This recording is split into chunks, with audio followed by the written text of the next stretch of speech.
Welcome to ABA 10 Talk, a rapid-fire conversation with members of American Business Associates. I'm Ellen Volpe, and my guest today is Ray Schwetz. Ray, thanks for coming today. Mr. Jovia, I must say, over the last, I would say, several years, you've been out and about really doing community work. Mm-hmm. And I think where I want to start is leukemia lymphoma, which is something that's close to both of us. Yes. As most people know, people that know me know that my granddaughter was diagnosed, and I ended up on the board at leukemia lymphoma. And I know that you also support them. Could you share with us how the bank and yourself actually is involved in the organization? Sure, happy to. A wonderful organization. The work that they're doing is highly impactful, which is why I sought them out. Like you, I've been touched personally by cancer. And as a survivor, I started looking at what organizations are having an impact, and specifically with children. Part of my story is that we did lose my niece to an inoperable brain tumor. And Leukemia Lymphoma Society, the work that they were doing was stellar in terms of pediatric cancer.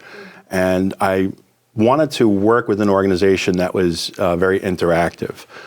So sponsorship with them meant, rolling up my sleeves, being involved in the community. Mm-hmm. So I had the opportunity to do the Light the Night Walk, it's an amazing experience, being out with thousands of folks in Long Island who have been touched by cancer, and seeing them raise lanterns in honor of those who are battling cancer, those who have survived, and those who are thriving. And then I had the opportunity to lead the executives, and these are executives throughout Long Island who are personally motivated to raise funds for Leukemia Lymphoma Society to make a difference.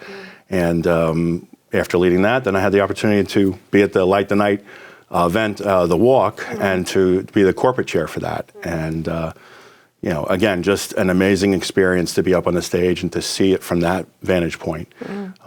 And again, to be partnered with other business leaders doing this kind of work. It's great because you're making an impact that's bigger than yourself than you could do on your own. Right. And also a great way to meet others who are like-minded. Yeah, exactly. You and I talk about leadership positions and bringing people into the organization, or many of the other not-for-profit organizations that we know and love. And I'm really always struck by the opportunity for leadership, and yet people not stepping into the roles. And I know that you and I come from the same place here. Yes. And I guess I just want to say to the people that any leadership position that you can play a role in terms of the not-for-profit community on Long Island is incredibly important in all of our communities. And I guess I'm just plugging into the business communication opportunity that we have right here, is to encourage people to reach out to me, reach out to you, to see what roles they can play, whether it's leukemia lymphoma or New Ground or any of the organizations that we support here. And I don't want to interrupt you, but I agree entirely. It's very vital for business leaders like us to step up and help with nonprofit work. In terms of networking, I mean, it's an amazing opportunity because you're getting people. We talk constantly about you need to know, like, and trust who you're working with. The best way to build relationships is if you're also working with someone on something that you feel very passionate about, and it's something other than business, but it shows them how you operate within business. Yeah, your values, and that I think that is incredibly important. Values, work ethic, and frankly, it's needed. And when I started at Jovia, before we were Jovia, we had a very small portfolio. Built that from, I think when we started, we were about $800,000, $2 million when we started. Now to $170 million. Much of that was built on a foundation of being out in the community and doing things proactively, and not not just simply handing out business cards. Yeah, not, you know. and that has been your role. I always like to bring up the fact that before it was Jovia, it was Nefcu, Yep. and my family was and still is one of the founding members, I can Yes. say.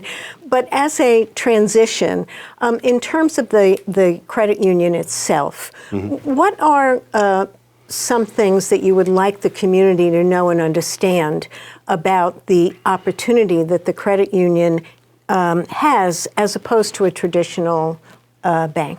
Sure. Well, what drew me to the credit union world was that in the financial meltdown, 2009-ish, banks weren't lending, banks were struggling, banks were getting government handouts. Credit unions, however, were not. Credit unions were never engaging, well, the ones that survived, were never engaging in subpar lending. And the reason is we're entirely focused on the member and the member's success. Credit unions are nonprofit banking, so that means that everything we do is member-centric. We're focused on the financial success of that member. I'm not trying to get clients that I'm going to serve and then raise money through fees and send that off to a shareholder. The member is a shareholder. So very big difference. And with credit unions, they're specifically focused on, in our case, we're community chartered. So community chartered means that we're focused on Long Island, Nassau, and Suffolk.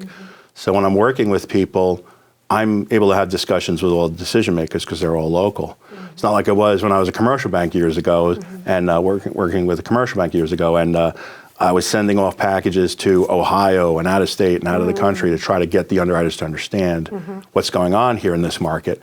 Here, they understand because we live and work and worship here.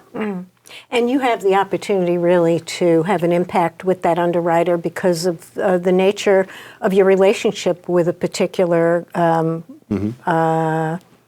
I'll just call it prospect. Sure, yeah. No, I mean, the reach that we have with business is that we're in their office, we're working with them. Right.